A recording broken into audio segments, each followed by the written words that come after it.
تجميعة بي سي كاملة ومع كارت شاشة خارجي كمان بسعر $35 فقط. خلونا نبلش.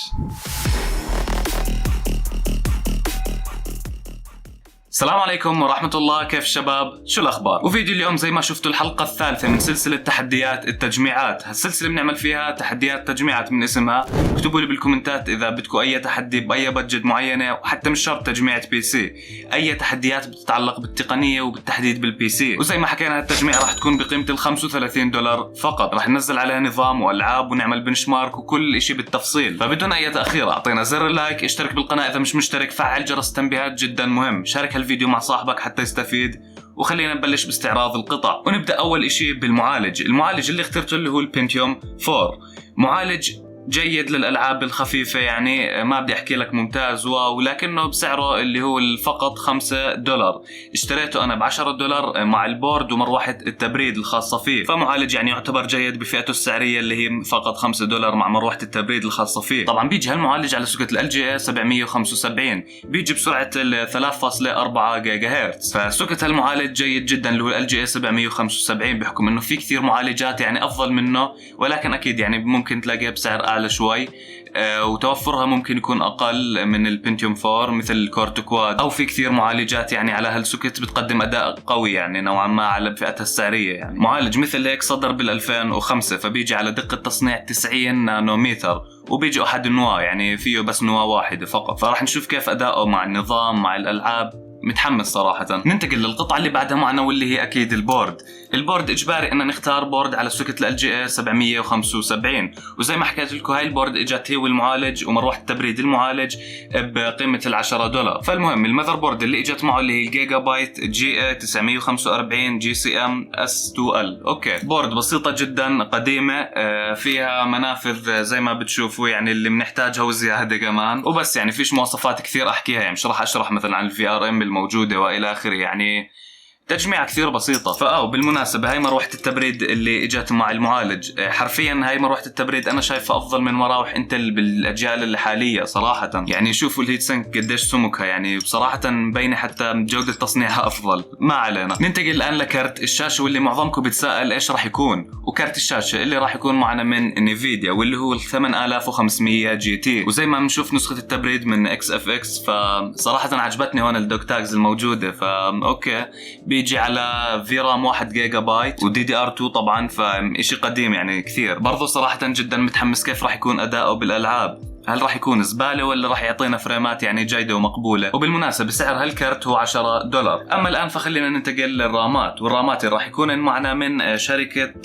NCP، حبتين جيبت طبعا، كل واحدة 1 جيجا بايت DDR2، ف2 جيجا بايت جيد جدا على هيك تجميع وهيك ميزانية. فمش راح نحكي كثير عن الرامات. بالنسبة لسعر هالرامات فقدرت اني احصل على الحبتين $5، فيعني ممكن تلاقيها بالسوق الوحدة $2.5 $3، ممكن اقل كمان. ننتقل الان لسعات التخزين. وصراحة كنت كثير حاب انه احط SSD على هالتجميعة، ولكن الميزانية حكمتنا ومنقدرش ان نحط غير هارد ديسك ميكانيكي. فصح لي هالهارد ديسك الميكانيكي 750 جيجا بايت من شركة سيجيت، فهارد ديسك ميكانيكي عادي يعني راح ننزل عليه الالعاب والنظام وكل شيء. وقدرت اني احصله بسعر $3. يعني بصراحة انا شايفه احسن اشي صراحة بهالتجميع سعر الهارد ديسك، واللي ممكن اصلا بعد ما اخلص من التجميع استخدمه لجهازي. اما الان ننتقل للقطعة اللي بعدها وهي الباور سبلاي. الباور سبلاي ماركة صينية اخترت وكثير كمان عايق تجميعة، 230 واط، وما اعتقدش اصلا تعطي ال 200 واط، يعني ممكن يا دوب يعطي هيك باور سبلاي 150 واط ممكن يا دوب يعني، ولكن مش مشكلة، هيك تجميعة ابدا ما بتحتاج يعني عدد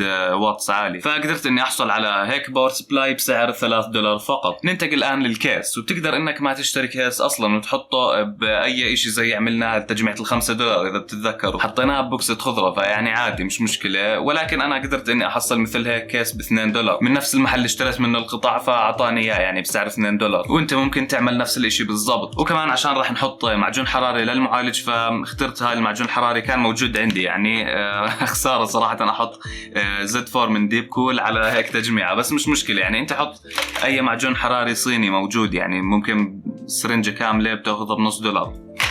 طيب هسه خلينا نبلش بعملية التجميع. فهون راح نركب المعالج على السوكت الموجود اللي هو LGA 775. طيب هسه خلينا نحط شوية معجون حراري، قطرة واحدة يعني مش كثير، يعني هالقد هيك كافي جدا وزيادة كمان. اوكي خلينا هسه نحط مروحة التبريد. خلينا نركب الرامات على البورد بهالشكل. تمام زي ما بتشوف اول ما تسمع التكه فخلص امورك تمام. وبعد ما ركبنا البورد داخل الكيس فخلينا هسه نركب كارت الشاشه. تمام وهيك خلصنا عمليه تجميع الجهاز. ولكن قبل ما نجبنت ولا شيء خلينا هسه نشغل الجهاز نشبكه على الشاشه. عندي شاشه قديمه خلينا اشبكه عليها مدخل VGA مع كارت الشاشه، ننزل النظام ونجرب الالعاب ونعمل بنش مارك. واحلى شيء بهيك تجميعات انه سرعه التجميع، فبدقيقتين بتكون مجمعه خالص. فخلينا هسه نشغل الجهاز. وبالنسبه لكبسه الباور فهي كبسه الباور اذا انكم شايفين ما بعرف.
بعد ما شفنا البنش مارك هيك كان اداء الجهاز. فاذا عجبكم الفيديو لا تنسونا من زر اللايك وتشارك الفيديو مع صاحبك حتى يستفيد. بنشوفكم ان شاء الله بالفيديو الجاي. سلام.